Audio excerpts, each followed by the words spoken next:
Hello. Good afternoon and welcome to CIO Leadership Live. I'm your host, Maryfran Johnson, CEO of Maryfran Johnson Media and a longtime contributing editor and writer for CIO.com. Twice a month, we produce CIO Leadership Live with the generous and much appreciated support of our CIO Executive Council and also my friends at CIO.com. We're streaming live to you right now on LinkedIn and on our YouTube channel, CIO's YouTube channel. And we welcome all of our viewers who are joining in and listening to my conversation today to tap in with questions of your own, especially if you're interested in learning more about what it's like to work with an executive coach who used to be one of our world-famous CIOs. I'm very pleased today to be welcoming Justin Kershaw. He is a CIO Executive Council Coach, a startup co-founder and president, a board director, a member of our CIO Hall of Fame, and until very recently, the CIO at Cargill. He's retired now. 1 year ago this month, Justin stepped away from his post as CIO of America's largest privately held company. That's a $165 billion giant in the food, agriculture, financial, and industrial products industries. Justin had been with Cargill for about the last decade of a 30-plus year career as an IT leader, overseeing the company's global IT functions. 2 years ago, Justin also joined me here as a guest on CIO Leadership Live, where we talked about Cargill's ongoing multi-year business transformation and how he and his teams were applying the power of IT to improve food and worker safety across the global food and agricultural systems. Before Cargill, Justin was CIO of the industrial sector of Eaton Corporation, and earlier in his career, while he was CIO of W.L. Gore and Associates, he also served as an original member of the state of Delaware's Information Technology Investment Council. On top of all of this, Justin is currently serving on the board of a publicly held company called Atcor Corporation, and he serves as a board advisor for the University of Minnesota's Carlson School of Data and Information Sciences, and he's a member of the Luminaries program at Accenture. Our topics today are going to cover some new ground for Justin as we catch up on his life after CIO, and talk about his coaching work with our CIO Executive Council, and also one of his latest, most passionate missions in cybersecurity, where he is aimed at helping small and mid-sized companies prepare to win the fight against ransomware. Justin, welcome. So good to have you here again. Oh, it's great to be here. It's an honor. Maryfran, great seeing you, and looking forward to the hour. Yes, me too. Absolutely mutual. How did you figure out what you wanted to do in your post-CIO life? You're a year into it now, and obviously from that introduction, you've got a lot going on, a lot of balls in the air already. So how did you parse through what you were going to do after leaving your post at Cargill? Yeah, it wasn't easy. First things first, I made a promise to family that I'd take 6 months and not say yes to anything for 6 months, and learn how to be bored and not know what to do with the day. So six months in, it gave me a lot of time to think. And what bubbles at the top of the list pretty quick was, well, I'm not going to do nothing. I'm going to fish a little more. I'm going to play a lot more golf, but I'm not going to, not do nothing. And one of the things I've loved to do for a long time is coach. Yes. And I thought, okay, so I have some knowledge and experience and some game film in the technology and technology leadership field. And so when the CIO Executive Council reached out, I was interested pretty quickly and looked into the program. And so that bubbled to the top of the list. Oh, good. And I also had some relationships, in Cargill. One of them was with the founder of Aquabite, and Brighton Shang, the founder and CEO, reached out and asked if I would, help him with some of his leadership stuff with Aquabite. And so I said yes to that. And And that's pretty much how things came together. So you practiced saying no for a little while, but ended up being much happier saying yes. Yeah, I mean, I guess really with most of those things, it was like, well, I'm not saying yes now, but how about I call you back? Yeah. Or we Good. reach back out to each other in X number of months, and that's really how it happened. Well, and you mentioned how you've always enjoyed coaching, and you're not just talking about executive coaching in a business sense. You've also been involved with youth sports most of your life, and a coach, and you're a college rower and that sort of thing. So the idea of being a coach, that's not a new mantle for you. No, exactly. And you would think it would be really different between the athletics and the business world. And I find it in some ways there's a lot of similarities. There's certainly differences, and there's different things at stake. Yes. But, or I would say, your method and how you think about it and plan for it and prepare, a lot of that's similar. Okay. Well, good. Well, you also, while you were figuring out what to do, you talked to other CIOs, some of your own past mentors, folks that had retired but not really stopped. Well, they'd retired but they weren't running around without a purpose, right? So yeah, right, exactly. Yeah, exactly. What was that like? Was there anyone who gave you a real aha moment when you were speaking with them? Yeah, I would say everybody really, I definitely spoke to the members of ATCOR board about retirement, and a lot of them were similar on, be careful what you say yes to, don't join anything you wouldn't want to be an employee of, or all of those types of things. And then you hear from others also, hey, don't wait too long, right? Because you have a shelf life in retirement, right? And so. So it was that type of advice, right? And yes, and I would say having a network to reach out to was something I was very appreciative of, right? And yes, and and you reached out to a few people, and I got some pretty good advice on what to do. And it's so far so good, right? I mean, although when I was listening to you with the introduction, I was thinking like, well, maybe I'm doing a little too much right now. But maybe that list is already getting too long. You were thinking too long, yeah. No, but it's all been good, and it's really great. It's going very well. Well, and I've heard you say so many times over the years, you've been involved with CIO Magazine and CIO.com. You've always been very generous about giving of your time and your expertise. I mean, I know I've dragged you on to stages a couple of times. I used to say when I was the editor-in-chief at CIO Magazine that I was filling pages and stages with CIOs.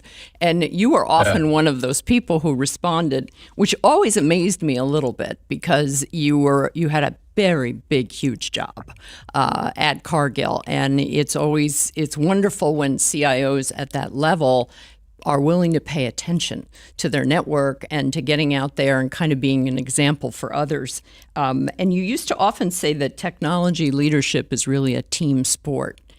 Talk a little bit about the similarities between coaching kids in a sports situation and starting to coach other executives who are coming up the ladder toward big CIO jobs like yours. Sure. And just a second for that, I want to thank you, because you provide a platform for which I think is really, really important. The stories of technology and technology leadership need to be shared. Yes. And told, because it's so important. It's becoming more and more important to society. And this is a place where you bring people in who have had the opportunity to lead technology and share these stories. Yes. And I just think that's really important as well. So hats off to you for that one. Well, thank you. And to your question, the idea of, us and we versus I and me, that's similar between any team coaching and developing that culture of us, and then having, setting targets, and having strategies to achieve those targets. Yeah. And having a brand and a style for your team, like how you're going to play the game, how you're going to achieve, how you're going to win. I mean, those things and bringing whether it's your athletes or your leadership team and your executive team into that, all of those aspects of coaching are important, whether you're running a company, a government agency, a board of directors, or a team, like whether it's a basketball team or a rowing team. Yeah. Those attributes are very similar in techniques and reading and learning, and keeping good notes over the years on what works and what doesn't. I think those things are very similar, and I've always had a passion for understanding that and being at the forefront of an effort and having that as your role is very satisfying. Well, and you also mentioned that you have always been, when we were preparing for this conversation today, which is so different from the things we've talked about in the past, that you mentioned that I was always a big believer, and I still am, in having a method. So, and the method, you were referring to a method that you're now applying to executive coaching. So tell us about that method. Is it yours? Is it something you developed from a number of your own experiences? Go into a little more detail about your method. Sure. Certainly, the CIO Executive Council, the Pathways program, they provide us with material and methods as well, and the freedom to bring really your years of experience and combine it with that. But most or everything that I bring has been learned and developed over the years, right? And so I really believe strongly that leaders, they're aren't born. Obviously, everyone's born, but I don't think a leader is just born. I think you develop you develop into one, and to do that, I think, and to do it well, and to be able to know whether you're being successful or not, is you have a method. You lean on your method and you adjust your method, but essentially your method is your method. And so the one I talk about often and work through with those that I'm coaching are 4 leadership competencies: strategic thinking and acting, and then creating that strategy, and then building organizational capability is the second one. And so building your organizational capability to achieve the strategies and strategic intent you're after, and then getting results and having the results you go after be capable of the organization you've built to get you to the strategic intents that you've put in place. So you're basically lining that up. And then what's also critical is the fourth one, which is the style, your style, the style of the organization. And when coaching, folks talk about, it's really less important what your style is. I mean, it's not important, but it's less important what your style is. And it's more important, what your style is. Like, yourself, and you get feedback on yourself, and you make those adjustments. And certainly you make those adjustments based on the results you're after, the organization you've built, and the strategies you're intending to achieve, right? Yeah. And so, just going through that method and separating those things out, but bringing those competencies together, that's the, how you do that. That's the method. Well, you told me a very entertaining story about one conversation you were having with one of your own mentors, probably many years ago, and it was about a problem you were trying to solve at work, and he ended up giving you some tough love about your own leadership style. So I love that story, so I'm going to force you to tell it. It's just one of those that's imprinted in your mind for a long time. It's like one of those moments in your in career and life, And I was in a very precarious situation as a leader, and there was a lot at stake, and decisions had to be made, and I sought help from someone I had worked with in the past who I really trusted in terms of, I know if I call Craig, he's gonna give it to me straight, right? So he's not going to sugarcoat this. He's going to tell me. I reached out to him, and we had a phone call, and he goes, "There you go again, Justin. You've got the right answer, and you can't get it done. Whose fault is that?" Right? You're like, it's not the organization's fault, which, I might have sounded like I was blaming the organization a little bit or Okay. some of the team or whatever. And Craig just, gave it right between the eyes. You're like, right, exactly. Own it and Okay. adjust, Yeah. meaning, and I think a lot of leaders find themselves in the situation where, like, gosh darn it all, I got the right answer and that should be good enough. And it's not, right? You've now if you have the right answer, what's your strategy? What's the organization that's going to deliver on it? What results are you going to set to get there? And, those types of things. Yeah. Well, and you made another point too when we were talking earlier about coaching and leadership, that there is a transition you make at some point where it's not about meeting the goals of the organization. It's actually about helping to form the goals and the direction of the organization, and probably the IT organization, or maybe even at different levels, business partners you're working with. Talk about that a little bit, about how you get to that next step where instead of just doing what you're supposed to be doing, you're actually broadening the horizons. Yeah, it's great. I was just talking with some coachees, recently on this exact topic, and I think as you get further into your career and your responsibilities increase, obviously you're responsible to get done what the organization feels you should be getting done or thinks you should be getting done, and you need to demonstrate that you can do that. Right, with your strategies, with your org, the results you get, but you're not yet the leader who's influencing the funnel of work coming into your organization. And I think the next level up as a leader is you're able to do what's expected of your organization, and then how do you get yourself as a leader to where you're totally influencing what the corporation is expecting of you, not just they're expecting what they expect of you and giving it to you and you're getting it done. Right. It's getting to that level where you now influence what is your input funnel. You're influencing what's going into the work input that's coming into your organization. And that takes you to the level of now, not just your organization, but the strategy of the entire corporation. Yeah. And, that's where you want to get to. And I'll make the point of, in technology leadership today, that's even more critical than it's ever been.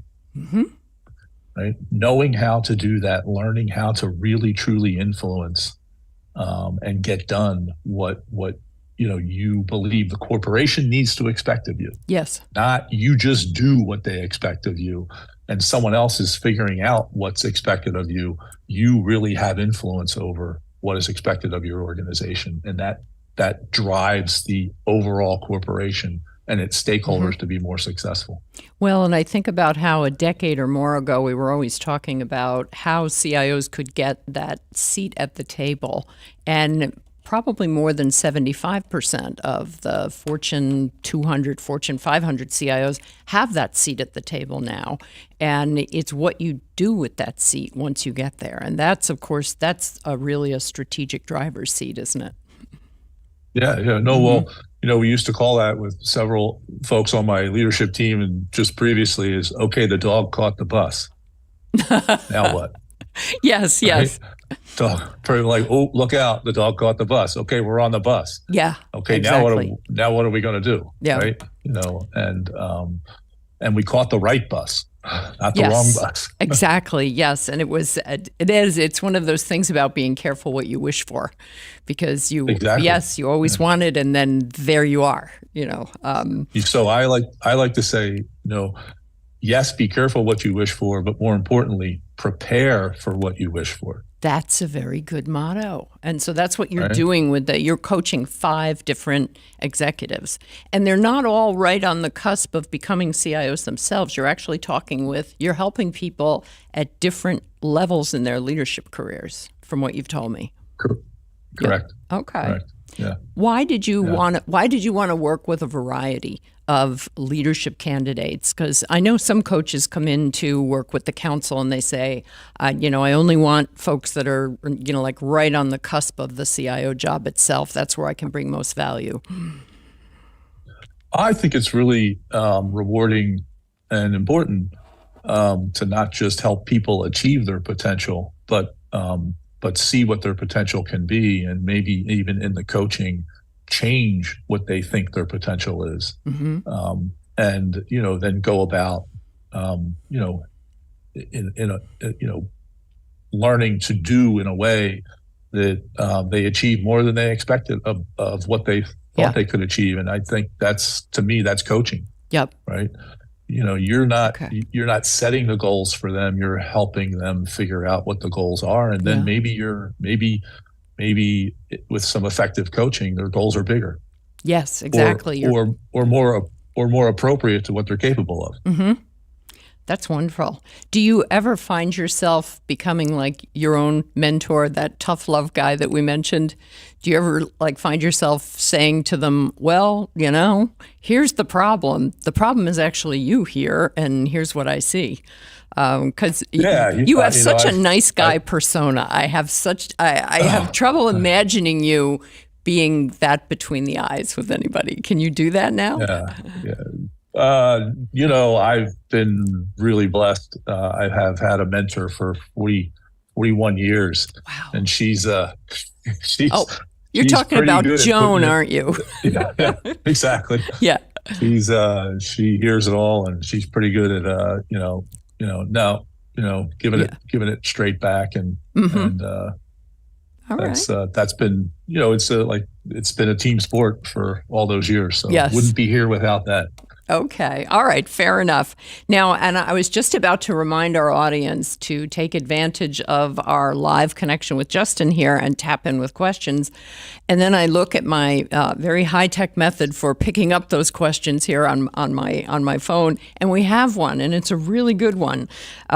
So thanks to the person that sent this in. So the question for Justin says, looking from your long career, 1985 and onward, you must have seen so many changes and ups and downs in the corporate world around you. What was the proudest moment of your career to date when you felt a real positive impact was being made to the society around us? That's a big question. Yeah, that's a big question. Mm-hmm. A couple of, it's wow. I have to really think on that one. Yeah, and you can have more than one proud moment. That's okay. Yeah. Yeah. Mm-hmm. These are some of them are little silly things, maybe, I don't know. We had a moment at Eaton, we were visiting a plant that had been very successful post a technology transformation we had taken them through. Good. Mm-hmm. And our vice chair at the time was Craig Arnold, and there was a woman in the plant, and she thanked them for the technology transformation. And I was standing there, and and so were several others, and he asked her what's been great about it, and she said, "Well, quite frankly, I've worked here for 30 years, and since putting the plant in, my son was born at the end of the month." And by putting in this new system, at the end of every month, this plant for 30 years, their shipments would hockey stick. Yeah. And everybody would work the whole last week of the month. They would just be working, 24/7 to get all the shipments out. Mm-hmm. And with the new system, they leveled off and shipped just as much, if more, and all the work leveled off. And she said, I was able to go home at the end of the month, at the end of the day, and not have to work till midnight. And I made my son's 31st birthday. Oh, that's wonderful. It's one of those little stories that sticks with you. And so there was a technology transformation that had an impact, on that person. And we kind of knew at the time the crew in the industrial sector that was putting in some of these systems that we had gotten pretty good at it. And some of those results that was not just the only organization that was achieving some pretty good results. And not everything was perfect, but that was a good, and then some of the work on sustainability and just creating efficiencies across Cargill. When Cargill's more efficient, the world is a better place, right? And so, and the corporation puts enormous amount of work into being very, very efficient. And of course it has to when you're in the commodity industry.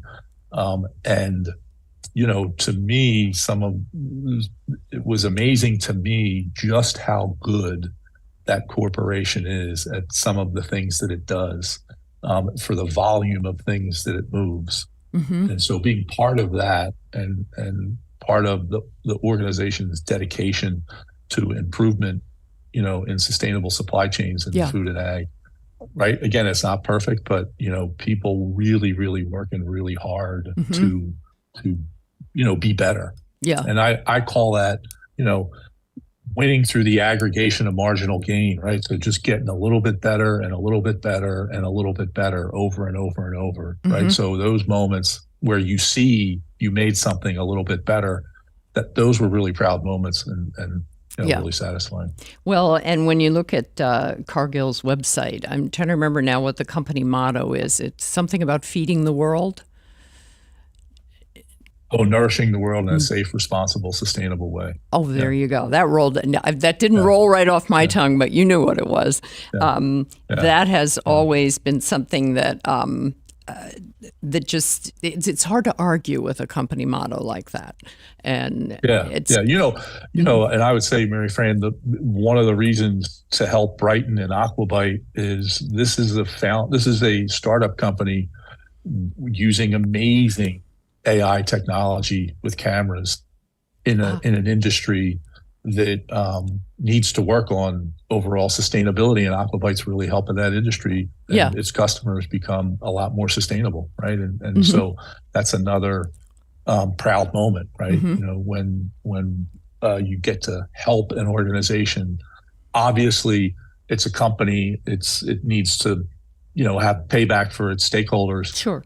But it's also working really hard to do the right thing and deliver the kind of capability that's needed. And if we can do that over and over and over and over again with technology, I think that can have an impact on the world. Yeah. Tell us a little bit more about Aquabite. This is one of your new board responsibilities. You've joined. Are you a board advisor or are you a director? I'm an advisor to Brighton Shang and working on several tasks with him. Okay. Right. So one, working on strategy, working on business development, and things of that nature from his perch as the leader of the corporation. Aquabite is an aquaculture company. It's a SaaS platform. Cameras are in the salmon pods primarily in the North Atlantic in the Norwegian salmon industry, and there's also some in Chile. So salmon's a cold water species, and and the camera is helping transform the efficiency of the pods and the health of the pod and the sustainability of the part of the supply chain. Okay. I want to pivot over and talk a little bit more about you made a comment a little earlier about how important, how strategic and vital the role of the CIO has become, just generally. Is that largely due to the kind of golden spotlight that the pandemic, one of the few cheerful things out of the last few years, has been how incredibly appreciated and important IT leaders have become because of the things that they were able to do. The companies that had never imagined that they could effectively run with all or most of their employees working from home. And the only thing that of course made that possible was technology. So by the time you left a year ago, you'd already spent a couple of years dealing with all that as well for Cargill. So talk about the elevation of IT leadership and just the IT role, and especially what you think IT leaders can do to maintain that kind of appreciation and the faith in technology that has been maybe bestowed or maybe earned over the last few years. Yeah, I would say it started before the pandemic, right? The need and the criticality of the role definitely started before the pandemic. And I think for the most sophisticated and highest performing companies, it started long before that. But has it really changed across all industries and all companies, no, I don't think there's still more work to do in terms of the role and how the role is filled and what's expected of the role and its impact on the corporation. I think there's still more work to do. And like, again, I said, forums like this help that. Good. And, and I'll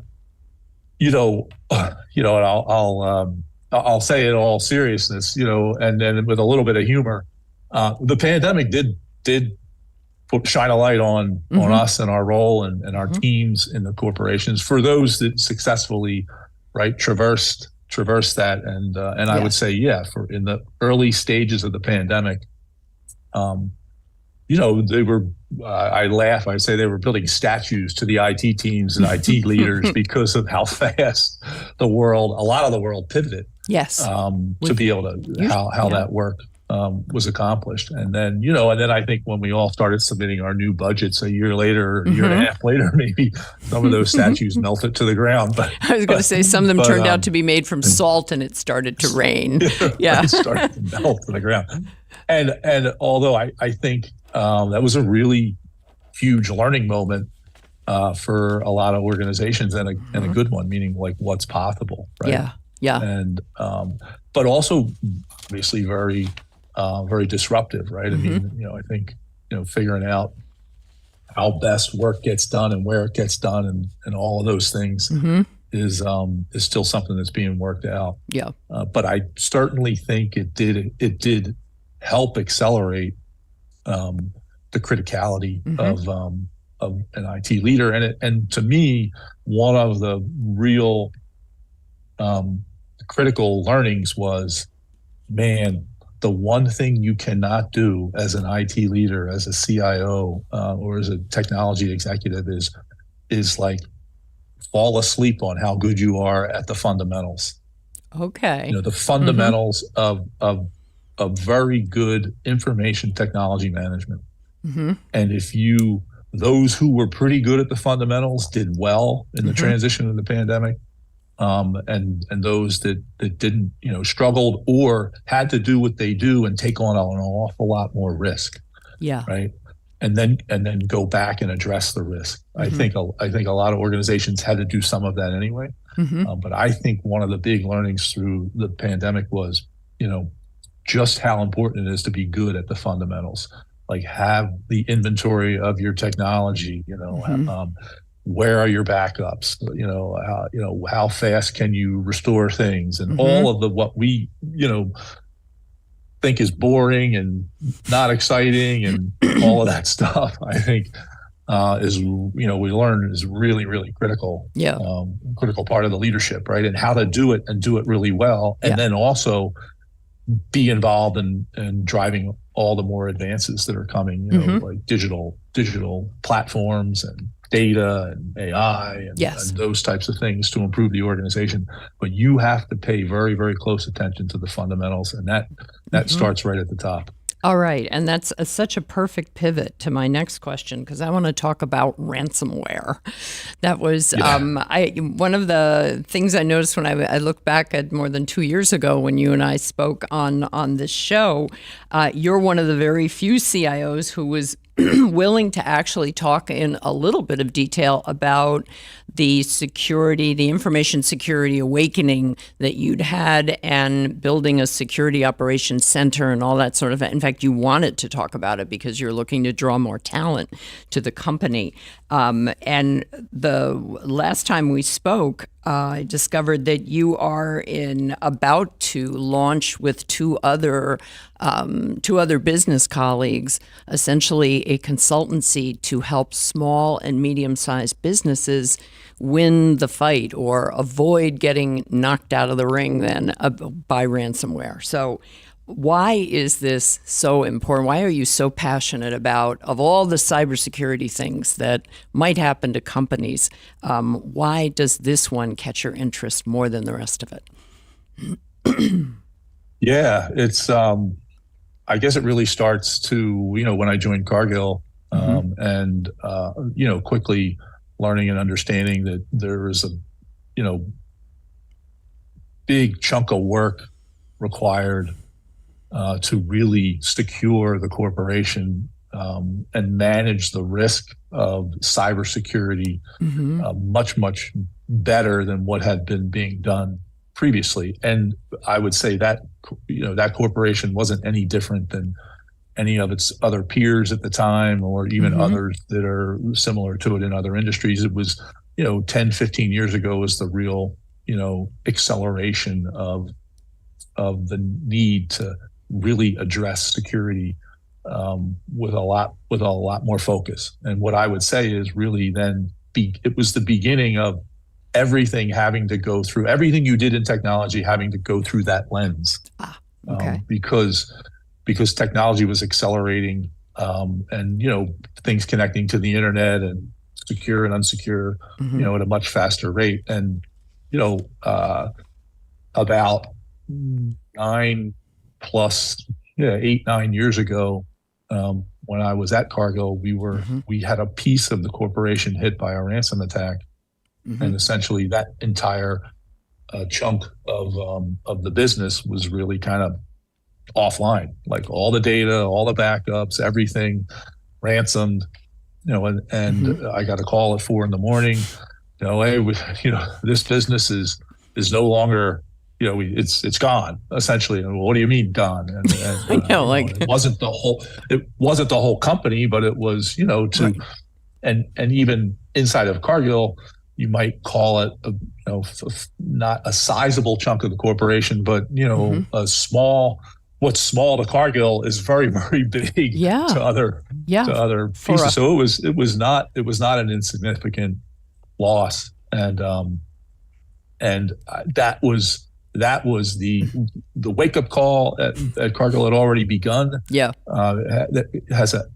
Cargill has an outstanding CISO, and he laid out a plan and a method to build out capability, and we gave them the dollars to do it, and now they're in a much different posture and position. Of course, no one's perfect, but a much different posture and position than we were at that time. Yeah, and that was really the double wake up call. That was like the real slap in the face or punch in the gut. And you never forget it. No, I would imagine not. You never forget it. I mean, it's imagine we call it the word ransom, getting ransom. That's not fun. Right? Nobody wants to be held up, and if I don't think there's a good CIO or CEO or board member or executive team member out there that doesn't take it personal. Yeah. Right. And it's not a good feeling. And how many times does a top executive at a $160 billion company literally get a wake-up call at 4 a.m. Right. That says this has just happened to us. Right. And, hats off to the leadership at Cargill at the time. They were outstanding. Right. I mean, all the way to the board. I mean, we got on it pretty quick, and it took a while. The business was restored and all that other stuff. But, you just don't forget, when that happens. And then, okay, now let's dissect that. What do we got to do? Yeah. What do we got to do so that never happens again? And then what you quickly realize on this issue is, well, there's a whole lot you have to do. Yes. But you can never, ever say it'll never, ever happen again. Right. No matter what you do, something could happen. No matter what you do. Right. But you can't not do. Right. So you have to learn. You have to have a strategy for this. You have to have organizational capability. You got to target results year after year, and then you've got to build, the kind of culture and resiliency into the organization, so that now it's not just the CISO's job or the CIO's job. The entire corporation, the entire entity has to be involved in how the corporation is secured. And so, carry that over to, a passion that I've had is like, there's small to medium-sized businesses are the heart and soul of supply chains all over the world, particularly in manufacturing and all different industries. I mean, the big guys are the big guys, and the big guys can take care of themselves. They have, the capability and the wherewithal to do that. And the small to medium size, which are the heart and soul and employ a lot of people, need help in regards to, cyber and what to do and how to do it. and how to take the shroud off of the mystery of, what's this technical cyber stuff, and I think, I think I can help do that and so, we've formed a company called Four Corners Cyber, and we're going to launch it here in probably another 2 months or so. And we're just trying to dot our I's and cross our T's to get things right.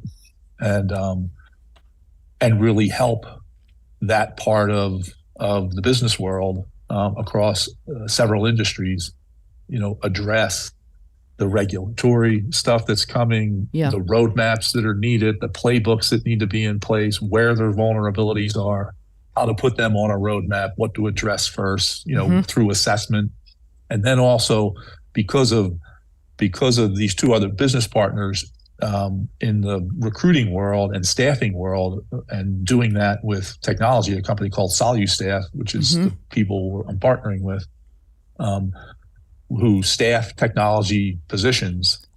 Okay. We can then also not just, here's your plan, here's your whatever, but okay, now we can also help you find the individuals, because the recruiting around finding technology people that can do cyber work and do and have them in your organization. Most HR organizations don't have, they're more generalized in their recruiting, and this is more of a specific type of recruiting around technology. And so then we can turn around and help, land a couple of people or whether it's temporary or full-time, and get that organization, on the road to being more resilient. Yeah. I like to say cyber risk is now business risk, and fortune favors the prepared, right? So I say the word prepared a lot, right? But cyber risk is business risk now. I mean, and in a lot of companies, it's the number one risk, and fortune's going to favor the prepared, right? I'm stealing that quote from Louis, but Louis Ehrlich, you mean? Well, no, Louis Pasteur. Okay. Fortune. I always go to CIO, right? So, famous CIO quotes rather than famous world-renowned scientists. Look at me. Yeah. So that's what's happening, and we're passionate about it. We want to try and see the impact we can make, and you are so well equipped to go in and speak to a board and make them understand that this isn't about some geeky ransomware cyber thing. This is actually about business resiliency. And that is an area, as you said, the big companies all have a pretty good handle on this now. They've got their security operations centers. They would not have any excuse for being unable to deal with it at this point. But when you think of those, 50 or 60,000 mid-sized companies alone, we're not even talking about small businesses, this would be such a daunting subject to take on. But and how do you do it practically? Be an advisor, be a coach, to help those executives make the investments they need. Like, I think a lot of times we're afraid, oh my God, we're going to have to spend so much money all at once. And really it's really kind of getting it into the agenda, slicing some mind space out for it. Yes. Having the discussions, making some investments over and having strategies over periods of time that are going to get you on the road to more resiliency. Yes. And I think a lot is happening in this realm. So we're not obviously not the only ones. We're going to be another company amongst many. And I just think, we need a lot because I think this is a really critical, it's a really critical capability that every organization is going to need. I mean, I think I read a study not too long ago. Was McKinsey or the FBI. There's a cyber event every 14 seconds. And last year, the average ransom was 800,000. Wow. And I think from just a couple of years ago, it was like 300,000. And now last year it was 800,000. I mean, I can't remember the exact study, but I just think you start adding that up. The ransom is the ransom, and then there's the backup, the recovery, the lost downtime, or whatever. I mean, it's a big number. Yeah. Well, and I was doing a little following up on some stuff you had said about it. I did a little Googling around on it as well, and saw that there's a researcher called Cybersecurity Ventures, and they were estimating that ransomware costs could reach $265 billion by the year 2031.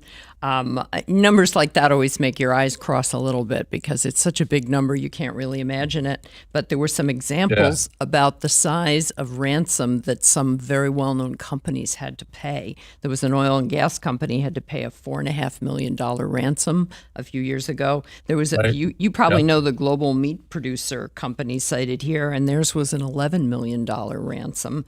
And then a big financial insurance player reportedly paid $40 million.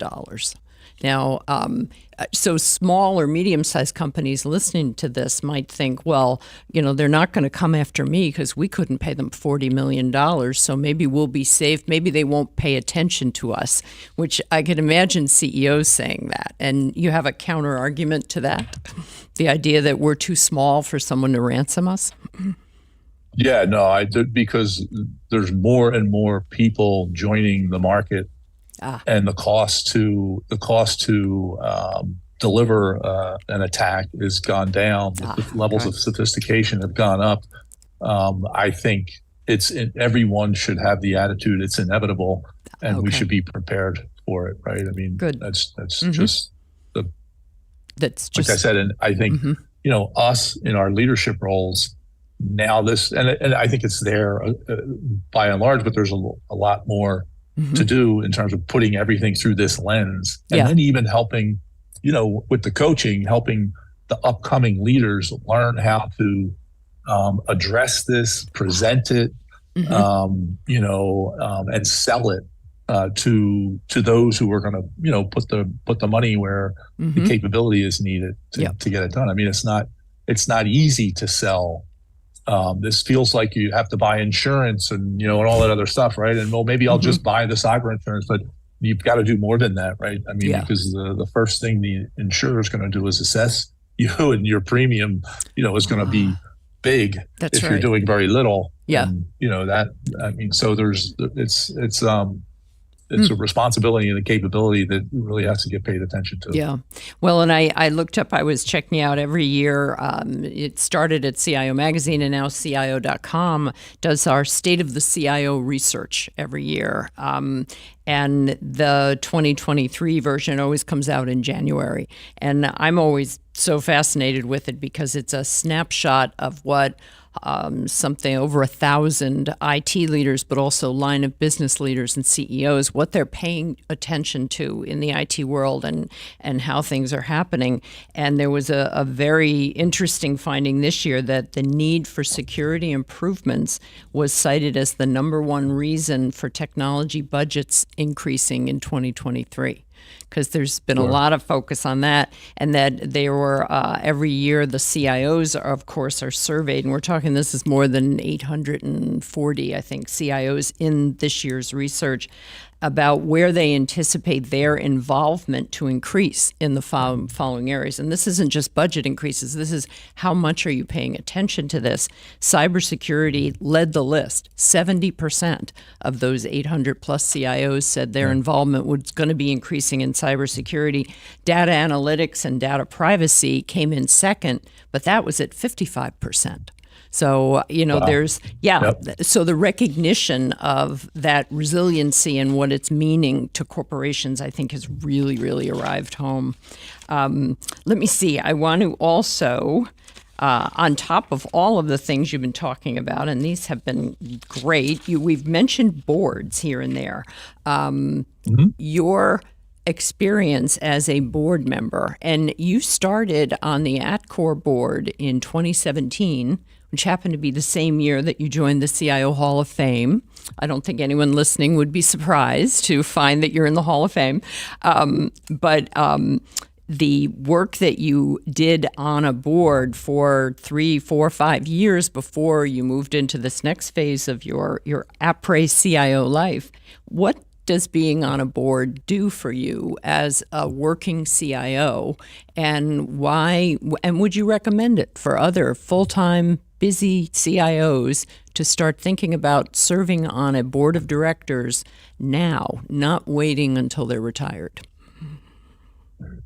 I would. just to answer that question right up front. I mean, hopefully, as a leader, you get opportunities to develop your own leadership, and you get leadership development opportunities, throughout your career. And I've been lucky to have some fantastic ones from early on in my career: GE, W.L. Gore, Eaton, and then even at Eaton, being part of teaching leadership development across the corporation. Was one of the significant leadership learnings, for me, that took me, I think, helped me go to another level. It's one thing to know how to do something; it's another to know how to teach it. Yes. And it's the most significant leadership development growth in my career was when I joined Accor, when I became a board member, because I would put myself on the severe end of this. We love to run things. Oh yeah, right? operation. Let me put my hands on the wheel. That's right. And that's you learn, and certainly you learned at Cargill. And at Eaton, made the move from going from an operator to now. Okay, you've got to help govern and lead and create culture and all these things that are really critical. And I would say, at joining the Accor board, which is a fantastic board, it's an incredible company, great leadership, and a great board, where we really are a team, and we really care about each other and the corporation and the other leaders. I mean, that was. I wasn't sure what I expected joining the board, if that would actually be there, if that camaraderie, like a leadership team and whatever. And it really is, which I learned is critical to a great board. But what's also critical to a great board is you don't run the company. You are a board, you govern. So, that is very different. And you have to rethink what you ask.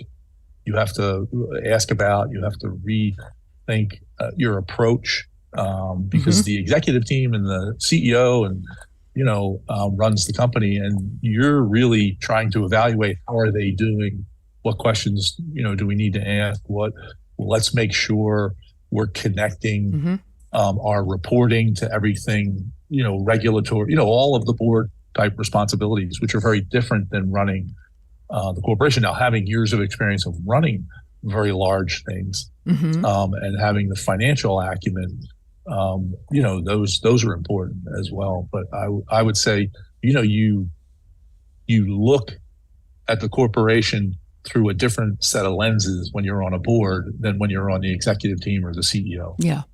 And learning how to do that is a different level of leadership, right? And there's some great organizations out there and things you can read to help you do that, right? And which ones are you? So I'm on the. Yeah, I was going to ask which ones you're. I'm on the audit committee. I'm a member of the audit committee, and I'm now the chair of the Human Resources and Compensation Committee. And so going through and reading, how to be a chair and what your responsibilities are, and that's different than being a CIO or even CEO or whatever. And I found that that was a stretch. I mean, and so you now have that as a leader, and I would encourage any CIO out there to try, and if you can do it. It's work. It's extra work. Sure it is. And it's worth it. I wouldn't do two if I was working full time at Cargill or whatever, but one. Yeah. And you'll come back as a better leader for your corporation. That certainly happened to me, right? When DMAC, the CEO, David McLennan, who's now transitioned to Brian Sykes, he's like, okay, you can do this. What's what's in it for Cargill? And he already knew the answer. He wanted to see if you knew the answer. Yeah. And he said, well, I think I'm really going to be an even better leader from going through this. And he's like, yeah, you're right. And but he asked me another really critical question. Okay. Would you be willing to join Accor and work there as an employee? Right? Because if you wouldn't, don't join the board. Like, because you want to work at a company that you believe in and is run the way you think it should be run. And I thought that was a really smart criteria to think about. Don't just say yes to any board. Right. Yeah, I've heard that. You know. I got fascinated with this whole topic a couple of years ago, and I've written a series of columns and done interviews that are on CIO.com now. And because I used to sit at those Hall of Fame gala award dinners, and we'd be talking around the table with all the people that were about to march up on stage and be given their Hall of Fame award. And I'd say, well, as you're at this, wonderful peak of your career right now, what do you want to do in retirement? And unanimously, everybody wanted to be on boards, and not just nonprofit boards. Most everybody was already, not to denigrate what nonprofit boards do, but most of them were already involved in something where they were volunteering their time. But I'm talking about for-profit and paid board positions, and everybody was planning on it. But very unlike CIOs, when I would ask further, I'd say, well, what are you doing about that now? And they would just kind of look blankly at me like, well, what do you mean? Because they thought that what happens is, like, you find your next big CIO role, usually an executive recruiter calls you and says, hey, I have this opportunity. And a lot of the CIOs I was speaking to a couple of years ago, probably everybody is much more aware of it now, they thought it was going to happen in the same way, that like your next executive role, that it would come looking for you. But that's pretty rare for boards. You actually have to work your own network and let it be known that you're interested. How did you go about doing that? Yeah, I would say I got lucky when it came to Atcor, and that was a result of maintaining relationships, everywhere I had worked with some of the leaders. So one of the presidents at Eaton Corporation had retired while I was at Cargill. And he was part of Clayton, Dublinger and Rice, the private equity. And Atcor went public from that private equity. Excuse me. And this gentleman's name was Bill. And he gave them my name, and they reached out, and and I interviewed and whatever. So that that relationship, he and I had a very close relationship when we worked at Eaton, and he was one of the outstanding presidents inside of Eaton, and so I remained close with him, and he also acted like a mentor to me. I would ask him, what he thought about things when I was at Eaton, and that type of thing. So he looked out for me, and that relationship turned into this opportunity, and it worked out. Well, and that is a great example of why it is so important to have a network of connections and people and trust and will give you advice outside of your CIO circles into the business world itself. I kept coming up with that over and over with CIOs. I also encourage CIOs who get interested in this to look around amongst their network of CIOs and find out how, do that informational interview about how they got to the board position that they're on, because it's usually something like what you just described, someone who's been in business, who has admired you. I've even encountered CIOs where their chief executives at the company have suggested it to them and have said, I want to put your name forward. There was one CEO who said it's a fantastic education in executive management, and I won't have to pay for it. I won't have to send you to Harvard to get a PhD in management science. You'll actually be doing some amazing work for another company. So I think it's definitely a good idea not to wait until retirement. No, and even think like, okay, well, what are the characteristics and experiences I need, to be a business leader, even though I'm a technology leader. How do you think like a business leader, get experience as a business leader, those types of things. And vice versa, business leaders really learning a lot more about technology. I mean, it's really, I think, very necessary now, because like, just think what technology is going to mean going forward, Maryfran, and everybody that's listening. We're all reading about AI now and data. And it's just becoming bigger and bigger and bigger and more important in every corporation, everywhere. All right. Well, and usually at the end of these interviews, I ask my guests to talk about, their leadership highlights, but we've spent our entire hour talking about that. So I guess the question I have for you as we part here is just kind of general advice on leadership. What do you recommend to IT leaders that are coming up the ladder in their corporations about what's a great next step for them, or something to think about, or a book to read, or that sort of thing? Sure. I would say think about it. Purposely develop, learn about leadership, right? Yes. So one of the things in the coaching I do is, okay, now between now and the next meeting, Good. We both have to come back with, what did you learn since the last time we talked? Right. Okay. And so a mentor did this with me at one point, and good. I learned in the first meeting after that question was, I didn't think about what I had learned, and I was about to meet with my mentor, and he was going to ask me, what did I learn? And so I was real honest with him. I learned that I'm really not a learner, and I have to fix that. So, one of the things you want to put on your list is learn about leadership, like read books about leadership, read books about other leaders. Yep. Pick and make your own method and your own style from that. But it's not going to happen automatically. You have to invest some time into it. And I found reading always the right way, and observing other leaders and building relationships with them. Well, and I'm strongly tempted to say, and listen to this podcast, right? Because listen to the podcast. We've had. I'm doing commercials for ourselves here, because we've had now we're over 100 of these interviews since late 2018. We've been doing them. Yeah. So thank you so much for coming back for a second visit, and as always, having so much to contribute to the conversation. It's been absolutely wonderful having you here today, Justin. I appreciate it, Maryfran. You guys do a great job, and keep it up. Okay. Yes, sir. You. I will take that as my instruction.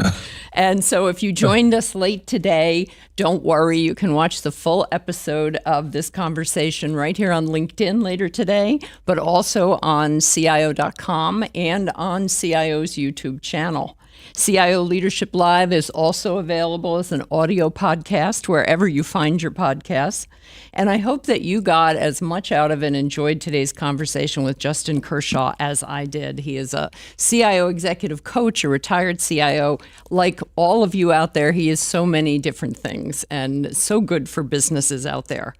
And I hope you'll plan to tune in at next time. Our next Leadership Live will be on Wednesday, May 3rd, when I will be speaking with Kevin Gray, who is the CIO of the city of Burbank, California. So we will dive into the politics and the leadership issues around being a municipal CIO. Thanks again for joining us today, and please take a moment to subscribe to CIO's YouTube channel, because God forbid you should miss one of these amazing episodes.